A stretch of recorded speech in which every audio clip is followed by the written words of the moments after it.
Hello hello hello সবাইকে অনেক অনেক অনেক স্বাগত আমার আরও একটা নতুন ভিডিওতে।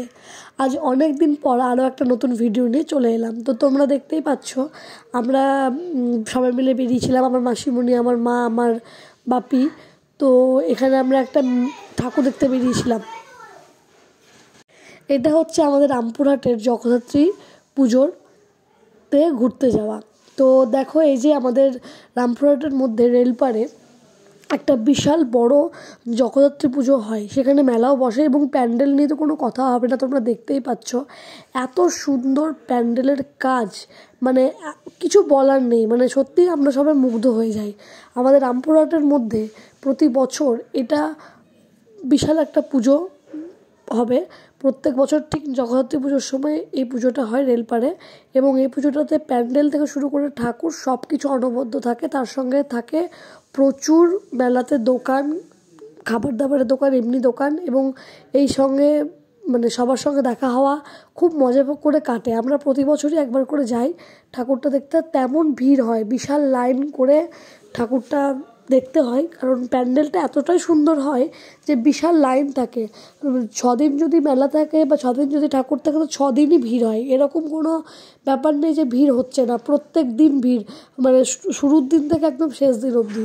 তো এত সুন্দর এবছর ওরা থিম করেছিল, আর এত সুন্দর প্যান্ডেলের কারুকার্য, যেটা মুগ্ধ করেছে সবাইকে। তো যাই হোক, আমি আমার মা বাবা এবং আমার মাসিমণিকে নিয়ে গেছিলাম ঘুরতে।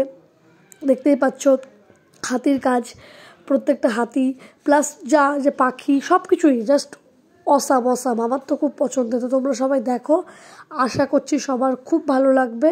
আর ভিড়ও খুব ছিল। যাই হোক, তার মধ্যেও তোমাদেরকে দেখানোর জন্য সুন্দর করে আমি সব কিছু রেকর্ড করেছি। যারা রামপুরহাটে থাকো, যারা আমার ভিডিওটা আজকে দেখছো, তারা তো জানোই যে কত সুন্দর হয়। আর যারা রামপুরহাটের বাইরে থেকে দেখছো, তারা দেখতে পাবে। অনেক লেট করে আমি ভিডিওটা আপলোড করছি। তো যাই হোক, সবাই দেখো, আশা করছি খুব ভালো লাগবে তোমাদের। এইটা হচ্ছে মেলার বাইরে, এটা বিশাল বড় মাঠ। এটা হচ্ছে আমাদের চ্যাম্পিয়ন গ্রাউন্ড।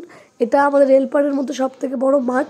তো সেখানে এই মাঠেই আমাদের পুজোটা হয়। বিশাল মাঠে পুজো প্লাস দোকান। তো এই যে একটু আমি বেলুন কিনে নিয়েছিলাম, বেলুন নিয়ে একটু দেখতেই পেলে একটু ছবি টবি তোলা আর কি। আর এই যে প্রচুর মেলার দোকান, সমস্ত দোকান এখানে তুলে ধরতে পারিনি, তার কারণ আমরা জিনিসপত্র কেনাকাটি করেছিলাম প্রচুর। তো সেই জন্য সব দোকানের এই ভিডিও রাখতে পারিনি, কিছুটা তোমাদের সঙ্গে শেয়ার করলাম। আর এই যে এবার বাড়ি যাচ্ছি বেলুন নিয়ে আমি। ওকে, বাই।